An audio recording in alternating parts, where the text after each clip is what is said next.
love teaching a ton, so I look forward to meeting with all of you and discussing some stuff that, well, here's how my wife Brooke always puts it every fall when the semester starts. I get excited to teach, and I'm getting things ready and putting things together. And she always walks up every single time and she says, "Just remember, Dustin, nobody cares as much as you do." And yeah, so I really enjoy what I do, and so sometimes I get a little excited to go on for a while, but let's see where else. One of those tables. Let's need a table. Can you squeeze in somewhere?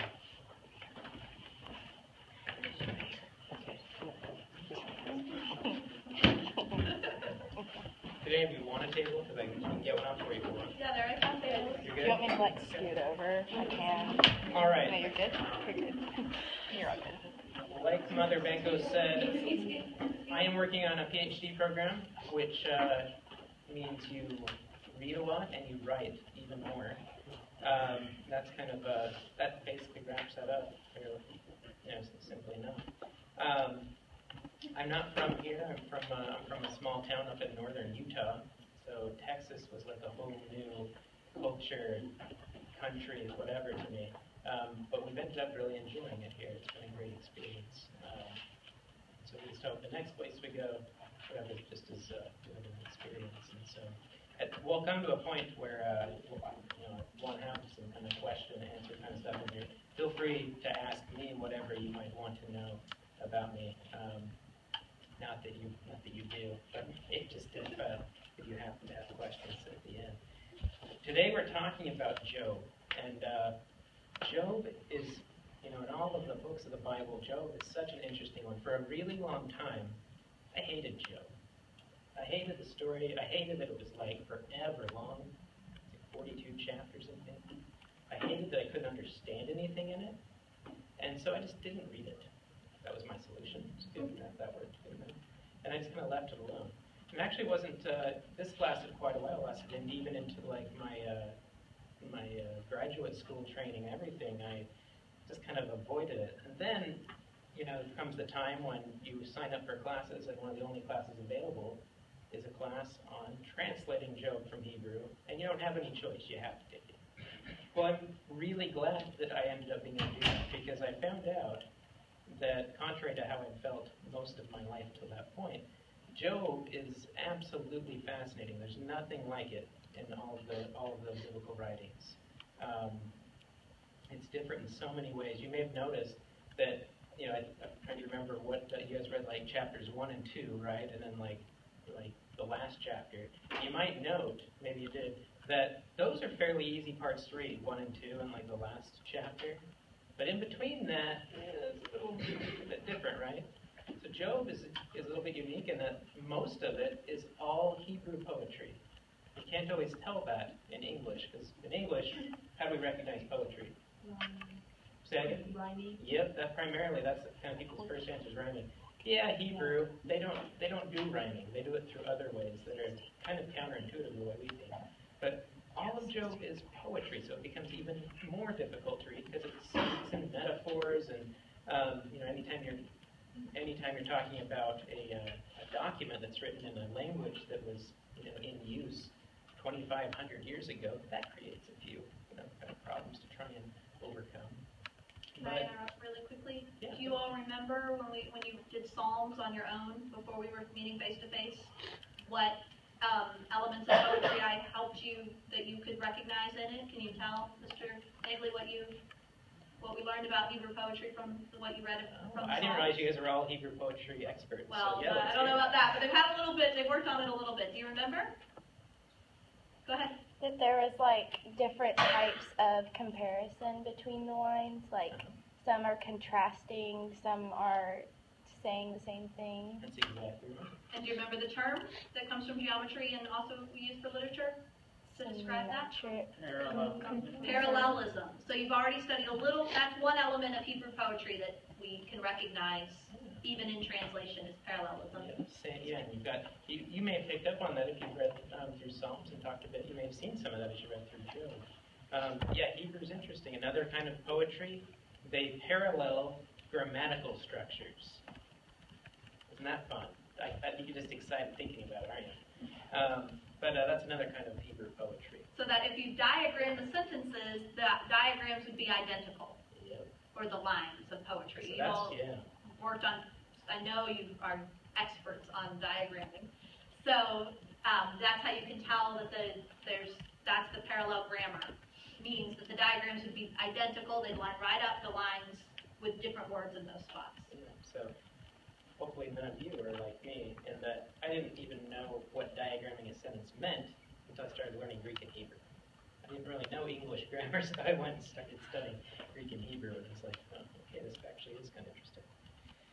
Today, so the way I've kind of titled it, because, one thing you'll learn at a university, everything has to have really long kind of titles with at least 12 syllables in the title, and, you get a lot of nice new long words that you can, bring up at your next party that you're at, because everybody's so excited. But today I've kind of titled Protesting Simple Answers to Difficult Questions. So whether that means something to you or not at this point, I hope it does by the time we end today. We do this with a lot of things in life, don't we? Because sometimes it's a lot easier just to kind of give a simple answer to a question that might not really be all that simple, right? Well, Job's a really good example of this going on. But we have to talk about some of those big words I just mentioned. Okay? Has anybody ever heard of this term theodicy before? So, unless you're, any philosophers that, sit around and contemplate, like, what it means to exist, that's different from, becoming an existing being, right? We've got to make sure. No philosophers? Okay, just me. Good. But theodicy, what this term, it comes from, as you can see, two Greek words.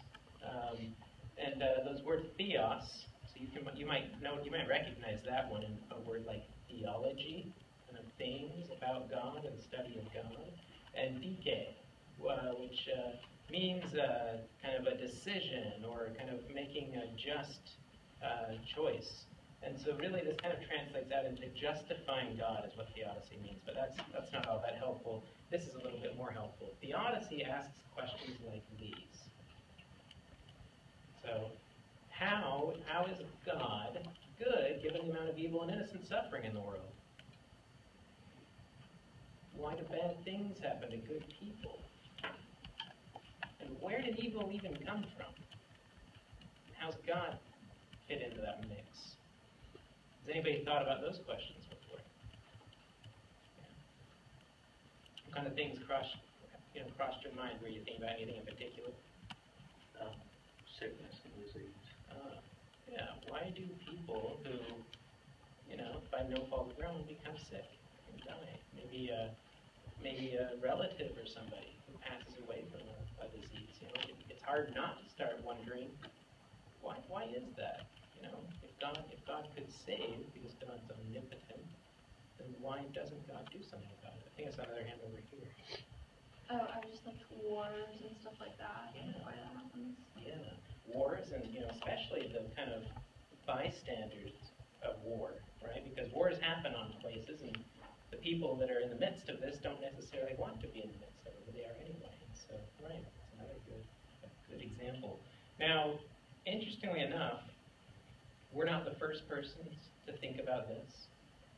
Even if you back up 200 years ago, when this term theodicy was kind of made up or coined by a philosopher named Leibniz, people actually have been thinking about this concept for a really, really long time. Pretty much since we can trace humans thinking about things, they've been thinking about questions like this.